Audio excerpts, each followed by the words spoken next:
Hello, League. We have our first video of the season here. This is going to entail the preseason rankings based on how I feel about the different teams here. So let's go ahead and get started here. The first ranked team I have here is Phil. Basically, I'm just going to go through the teams. I will also post these rankings on the league page, and I will kind of cover their lineups and discuss what I like and don't like about their teams. So to start, I have Phil ranked number 1. His team consists of Aaron Rodgers and Derek Carr at quarterback. Obviously, Aaron Rodgers is likely the number 1 quarterback in fantasy. Could be debatable between him and Brady, so obviously very solid there. Derek Carr is the backup. I'm not a big fan of Derek Carr, but as a backup option, I think that's great. Move on to his running backs. He has Lamar Miller, Dalvin Cook, Jacquizz Rodgers, Danny Woodhead, and that is it. So just 4 options there. I'm not a huge fan of Lamar Miller. I had him last year, and he didn't really do a ton for me. Obviously, Dalvin Cook has a lot of preseason hype, around him. Personally not sure how well the Vikings offense is going to do this season, and their offensive line is a little suspect. Jacquizz Rodgers is going to be the starter in Tampa Bay for at least the first 3 weeks of the season while Doug Martin is out. So we'll see how well he can do. I'm kind of indifferent on him. I kind of like him a little bit, not too big on him. Danny Woodhead, he's a big PPR option, given our league is a half-point PPR that does benefit him some. So we'll see if he can stay healthy and produce there for the Ravens on his new team. Next up, we have his receivers. He has Antonio Brown, Tyreek Hill, Eric Decker, Chris Hogan, and Marquise Lee. Obviously, Antonio Brown's the number 1 receiver in the NFL and in fantasy. So he has a big stud there, with number 1 receiver, and he's probably got the number 1 quarterback. That's a great way to start your team. Tyreek Hill is an explosive player. I'm not a big fan of him. I think he's going to have some up and down weeks. And given the fact that Kansas City's offense isn't that explosive, I'm just not sure how well he's going to do in that new role. And I also know they're going to take him off of returning some of the kicks and things, some of the things that were helping give him some more points there. He has Eric Decker. I really think Eric Decker is going to do well in Tennessee. I think they're a team that's really greatly improved, and I also like Mariota this year, so I expect some big things out of Decker this year. We got Chris Hogan at receiver. Obviously, with the injury to Julian Edelman, Chris Hogan has jumped up draft boards. England's got a lot of mouths to feed in that offense, but they're going to be one of the top scoring offenses this year, so Chris Hogan's likely going to get a ton of targets and, be able to produce pretty well. Marquise Lee is his last receiver.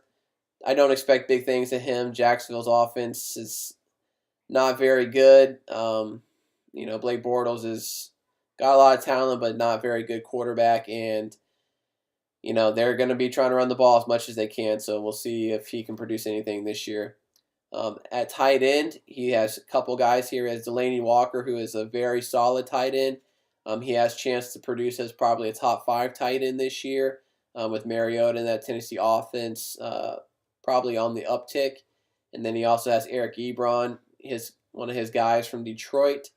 If he can stay healthy, he can be probably a very good tight end. It's just health has always been an issue with him, so we'll see how that goes. To wrap up his lineup, he has the Vikings defense, who was the number 1 defense in fantasy last year. So we'll see if they can continue on that. I don't think they'll quite be the number 1 defense, but they have a strong chance of still being top 5, so very solid there.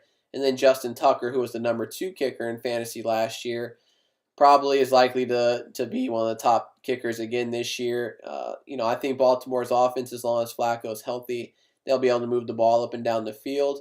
It's just a matter of if they'll be able to get in the end zone, and when they don't, that's when Tucker's going to step in and fill the void there. So the next team we have up in the rankings is Ray Lego's team. I have him ranked number 2, so we'll go through his lineup here. I'm just getting it pulled up on the other computer here. So at quarterback, Ray has Carson Palmer and Andrew Luck. I think Palmer is a good second option behind Luck, as Palmer's early season schedule is very good compared to some of the other quarterbacks, and so he should be able to produce. He also has some pretty solid weapons there in Arizona. Obviously, Andrew Luck is a risky pick given his injury he's currently dealing with, but I think it'd only probably keep him out maybe 2-3 weeks max, and I think he'll be back in there and likely produce like a top 5 quarterback like he's did last year.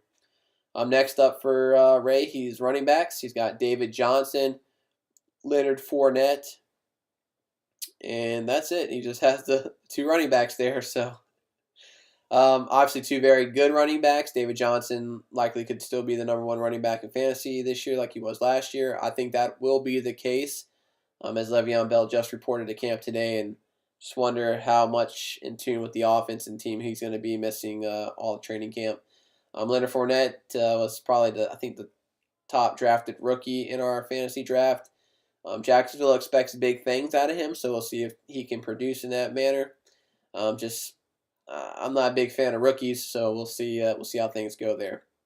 Next up, we have his receivers. We have Amari Cooper, Allen Robinson, Stephon Diggs, Jamison Crowder, Tyrell Williams, Corey Coleman, and Danny Amendola.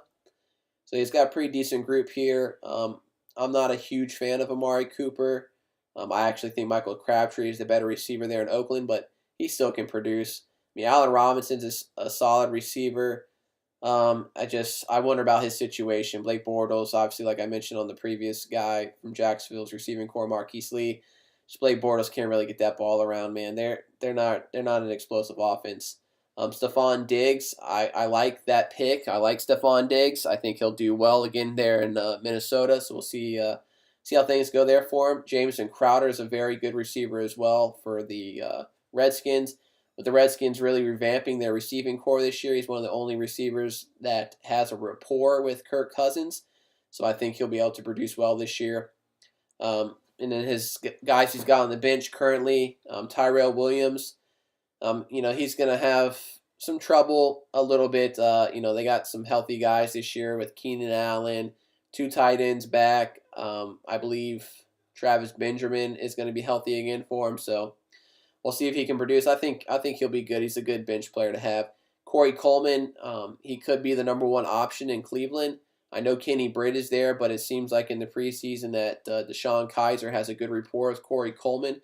So we'll see how that goes there. And then wrapping it up, he's got Danny Amendola, who is projected to take the slot from Julian Edelman, who tore his ACL in the preseason. So we'll see if he can step right in and get some of those targets. I don't think he'll be quite as good as Amendola, but still a solid option to have in fantasy, and he should be able to put up some numbers. So we move on to tight end. Looks like he's only got 1 tight end here. He's got Evan Ingram, so the rookie on the Giants.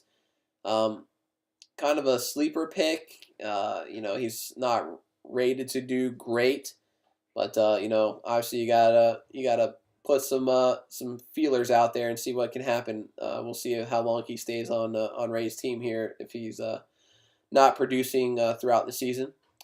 And then to wrap it up here, it looks like he has 2 defenses on his roster. He's got the Buccaneers defense and he has the Ravens defense.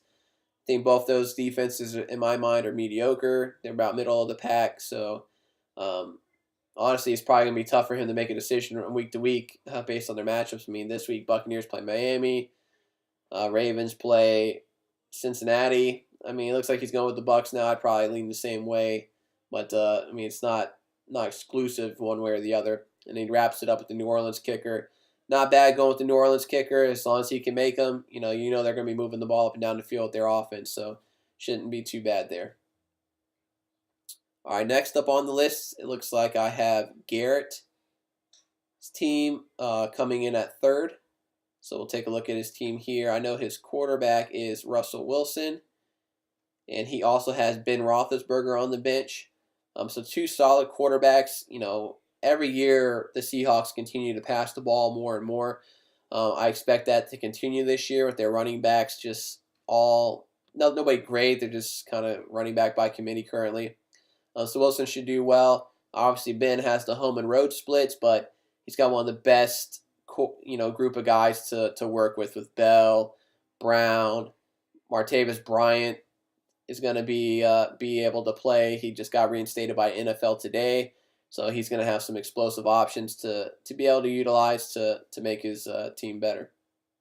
At running back, he's going with Melvin Gordon, Jay Ajayi, Christian McCaffrey, and Giovanni Bernard and James Conner. Melvin Gordon had a really nice season last year after a disappointing rookie campaign. So we'll see if he can keep that up. He's kind of really the only guy in I guess LA now. So he should probably do well. I think he'll get so much work. It's not really going to make a difference. Jay Ajayi came on last year. He had some very good games, but he also has some very mediocre games. So we'll see if he can, maybe even that out, maybe be a little more steady as the season goes on. Obviously, Christian McCaffrey's got a ton of preseason hype. He's going to get a lot of targets in the passing game. I just worry about how many touchdowns he's possibly going to get. And, they still got Stewart there that's going to run the ball when they get close to the goal line. And Cam, who loves to get the attention, loves to be the man, so he's going to do the same. Giovanni Bernard, he's really just a passing down option in Cincinnati now with them having Joe Mixon and Jeremy Hill. So we'll see how effective he can be in fantasy. And then James Conner, it looks like that's, in my mind, it's just basically a pick in case Le'Veon Bell gets hurt or suspended or something crazy, because otherwise he is absolutely worthless. We got his receivers here. We got Michael Crabtree, Mike Wallace, Pierre Garçon, Kenny Britt, and Torrey Smith. Obviously, I already mentioned I like Crabtree better than Cooper myself. Crabtree seems to be the red zone option for the Raiders when they get in close, when they want toss-ups to the receiver. He's very good at that. Mike Wallace had a nice season last year. I still believe he's going to be the number one option in the passing game for the Ravens, with Jeremy Maclin right behind him. He's known for making some explosive and big plays in a game, and he still should have that potential as long as Flacco is healthy enough to stay back there and get it to him. He's got Pierre Garçon, who's on the 49ers this year. Has a good coach there. I believe they will try to get him the ball. He's the number one passing option there, so he should be fine. I expect him to get lots of targets. Might not get a lot of touchdowns, but he'll definitely have plenty of catches. He should probably get 6 to 7 catches a game on that team. Next up, he's got Kenny Britt, who's on the new team as well, on the Browns. I'm not a big fan of him. I just wonder how well he's going to do. Browns got a rookie quarterback. They're not a very explosive offense. I believe they're going to try to run the ball a good decent amount with Crowell, so we'll see how that goes. He's got Torrey Smith as well. He's on a new team as well, so it looks like he's got 3 guys on the receiving core that are on brand new teams this year. Torrey Smith is on what I believe is going to be a pretty decent Philadelphia offense, at least in the passing game. Carson Wentz can really throw the ball around. Torrey Smith will have probably some big games. He'll also probably have some weeks he doesn't do much at all. That's what's tough about having guys like that. You keep them on the bench because you're not sure. You put them in the lineup and then they get you a dud. You have them on the bench. They have a big game. But they're going to make and break some weeks for you. So it's just a chance you got to take with them. In fourth, the fourth place team I have here is Dakota. So we'll take a look at his team here. At quarterback, Dakota has Jameis Winston. And that looks to be the only quarterback he has on his roster. Winston is projected this year to be possibly a top 8 quarterback. He's got some really good weapons there in Tampa. Obviously, he's got Mike Evans still. They got Deshaun Jackson. They drafted O.J. Howard. They still have Cameron Brate. And they got, 2 decent running backs there that he can get the ball to. So people expect that offense to continue to move forward. Very similar to the Tennessee offense. So not a bad pick. Obviously, he probably drafted a quarterback a little bit later in the draft. At running back, he has Le'Veon Bell, Darren McFadden, Kareem Hunt, Ezekiel Elliott, LeGarrette Blount, Donta Freeman, and Jonathan Williams. So, in my mind, a very good running back core. Obviously, Le'Veon Bell is going to be fighting for the number 1 running back in fantasy this year. Darren McFadden and Ezekiel Elliott. So he's got the Cowboys running back there. As a Cowboys fan, I think that's great. There's a chance that Ezekiel Elliott's suspension could get overturned. Well, not necessarily overturned, but reduced. Also, a chance this could go to court. He might not be suspended for a while or even at all this entire season while they work that out in court. So, he makes basically solidified he has that Cowboys running back there.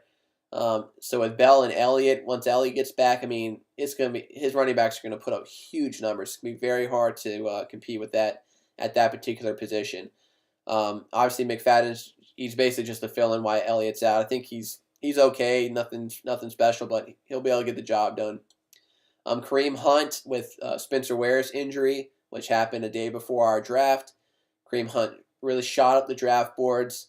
They think he's gonna be great. I don't know. He's a rookie. I'm not a big fan of rookie players. I like to see him do it first, but we'll see. He definitely has the hype and the potential, so we'll see if that works out for him. LeGarrette Blount's on a new team. It doesn't seem like he's been really working out. So currently with the Eagles, well, not had a good preseason. I'm not sure how they're going to use him. I mean, I'm sure he'll fall in the end zone for probably at least 6 touchdowns this year, but we'll see if he does anything better than that. And then the last 2 guys he has here are basically just handcuffs to other guys, his running backs he doesn't even own on his team. Donta Freeman, his value's likely, tied to if Lamar Miller gets hurt or is just struggling so bad they want to go with a different look. And same thing with Jonathan Williams behind LaShawn McCoy. If McCoy's healthy, Williams likely isn't going to see much time. So the 5th place team I have is my own team. So we'll talk about my lineup here. At quarterback, I have Drew Brees. I believe he's the number 3 quarterback in fantasy behind Rodgers and Brady. So I just kind of wanted to go with that option so I don't really have to worry about my quarterback every week. I just, hey, Drew Brees, you're playing, like, you're probably good for me. At running back, I have Devonta Freeman, Adrian Peterson, Rob Kelly, Paul Perkins, Thomas Rawls, and Samaje Perine. Obviously, Devonta Freeman, I believe, is one of the better running backs in the league. I believe he has the potential to be the 3rd best back. Well, probably not the 3rd. Well, maybe this year probably be the 3rd best because Elliott, if he doesn't get to play half the season, won't be able to get enough points to be up there. But I like Devonta Freeman higher than LaShawn McCoy personally. He's in a more explosive offense. They got more options. They got more opportunities to score. And I really think Tevin Coleman may take a little bit of a step back this year. So that might help Devonta Freeman out. Adrian Peterson, I like him on his new team. He's obviously in New Orleans. They got an explosive offense. I don't know how many carries he's going to get on a weekly basis because he's going to be competing with Mark Ingram and Alvin Kamara. But I believe Peterson's going to be the goal line back. I would be shocked if he doesn't score double-digit touchdowns this year in that particular offense. I have Rob Kelly. He's the running back on the Redskins. I think the Redskins are a good offense. Rob Kelly's probably just an average running back in my honest opinion. But, at a certain point I got to put him out there. And I got his backup too in case, they decide to make a change or somebody gets hurt. So I got the handcuff there. Paul Perkins, he's the starter in New York. I think they might have a good offense as well. Their offensive line is very poor. So that's going to definitely hurt him there. But I think they got a decent, okay quarterback in Eli. They got some good passing options. Hopefully he can fall in the end zone. The weeks I might put him in my lineup, and we'll see how that goes. And then the last guy I got here is Thomas Rawls. I think personally he's the best option for the running back in Seattle. He's obviously competing with Eddie Lacy and the 3rd guy, something Carson. I don't know his first name, but we'll see. It's kind of a flyer. It might work out for me. It might not. And then, like I said, I got Samaje Perine as well. Nothing but a handcuff at this point. So, looking at my receivers, I have Brandon Cooks, DeAndre Hopkins, Keenan Allen, Rashard Matthews, and Josh Doxson. Obviously, I like Brandon Cooks a lot. He's on a new team. He was very good last year in New Orleans. He's got another stud quarterback, a more explosive offense. With Edelman being out, he's got more targets that are likely to come his way. He's the one guy that can really stretch the field for the Patriots, so I expect a big season out of him. Hopkins, I'm hoping he just kind of recovers from his season last year. Thank God he got rid of Brock Osweiler, so he doesn't have to have that guy thrown at him.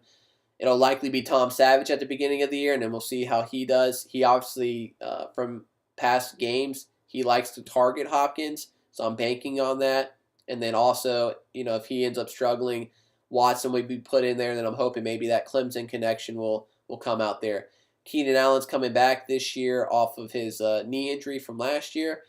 I think he's healthy. I think he's going to be the number one option for the Chargers, and I think he's a great, pretty good option there for me to get a lot of targets. Rashard Matthews, he's probably going to be competing with really Eric Decker and Delaney Walker for targets in Tennessee. They're definitely a run-first team, but he definitely played pretty well last year. He finished as the number 19 receiver. So I definitely think that's a solid option there. And then my last guy here is Josh Doxson. I really liked him when he was in college at TCU. He's finally going to be healthy this year, hopefully. He'll have probably in my mind the number 3 receiver behind Terrell Pryor and Jameson Crowder for the Redskins. Obviously, he's got to compete with targets with those two guys along with Jordan Reed.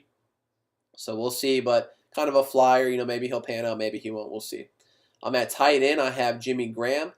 I really like Jimmy Graham this year. I'd be shocked if he's not a top 5 tight end and maybe even higher. If guys like Gronk and Jordan Reed get hurt, I think there's a strong chance if Jimmy Graham stays healthy that he could be the number 1 tight end in fantasy. I'm not a big fan of Kelsey because I just don't like the Chiefs' offense, honestly. So I like Graham. I'm targeting him in all my leagues.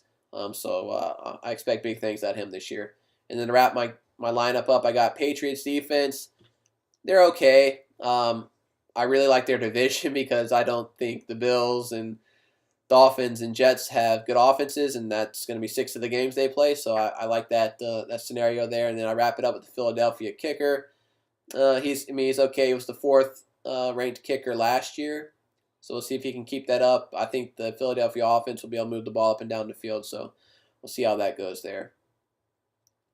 Next on my list, I have Phillips' team. Get them pulled up here.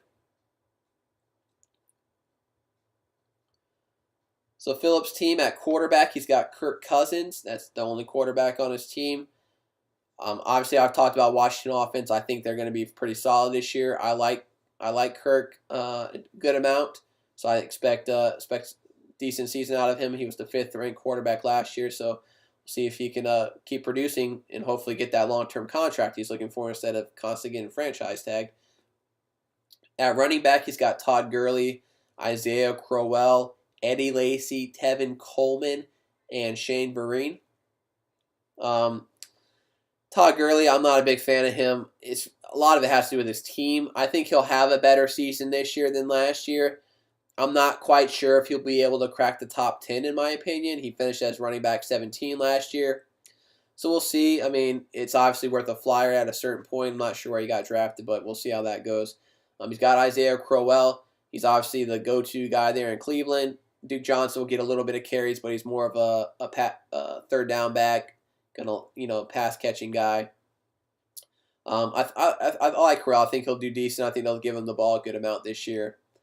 Eddie Lacy, like I said, Seattle's backfield is just kind of all over the place between the 3 guys there. It's probably likely at least going to start between Lacy and Rawls, and we'll see if anybody can come out of that. So he's obviously taking a flyer kind of similar to the way I did there. Tevin Coleman, he's obviously the backup in Atlanta. He got a lot of work last season. I don't expect him to get that same kind of workload this year with their change in offensive coordinator. But if something happens to Freeman, Coleman's going to be an every-week starter and likely a top 10 back in that kind of offense. And then he wraps up with Shane Vereen. I don't like the Giants running backs at all. Like I said, I have one. I'm not expecting too many big things out of him. I just hope he falls in the end zone a few times. Shane Vereen's clearly a third down back. He's just going to catch passes here and there. Not really thinking he's going to be able to do much this season. At receiver, he's got A.J. Green, Kelvin Benjamin, Devonta Adams, Brandon Marshall, and Sterling Shepard, and Cole Beasley. A.J. Green, he's a flat-out stud. I'm a little partial to him because he went to the rival high school in my hometown, so I definitely a big fan of him, and I think he's great receiver to have on your team. Kelvin Benjamin, I think he'll have a better season this year than he did last year. He finished as receiver 24. I think he's at least in the top 15 if he stays healthy and Cam stays healthy. So he should have a decent season this year. Devonta Adams, his third receiver here, he's actually finished as receiver number 8 last year. I don't expect him to quite do that well, but he should still have a very solid season from where he was drafted and a pretty good player there. Brandon Marshall on a new team. He's on the Giants. I like Brandon Marshall in that scenario. I think he's going to get plenty of red zone targets as he's a big, strong receiver there for the Giants. And with teams really focusing on shutting down Odell Beckham, I believe Marshall could be a great receiver this year. He's got Sterling Shepard. He's obviously the third passing option there for the Giants. Shepard's a good player. I just don't know how many targets he's going to get and how many times he'll find the end zone when Eli's going to be feeding Marshall and Beckham a good portion of the time. And Cole Beasley. I like Cole. He's a good player. He's really honestly the second passing option for the Cowboys behind Dez. He'll get plenty of targets. He's not a big touchdown producer. So we'll see if he can do anything. He's more of like a bye week fill-in here and there, in my honest opinion. At tight end here, he's got Hunter Henry on the Chargers. Hunter Henry finished as the 16th tight end last year. He's a good tight end. He's still going to be competing with Gates. Gates is still there in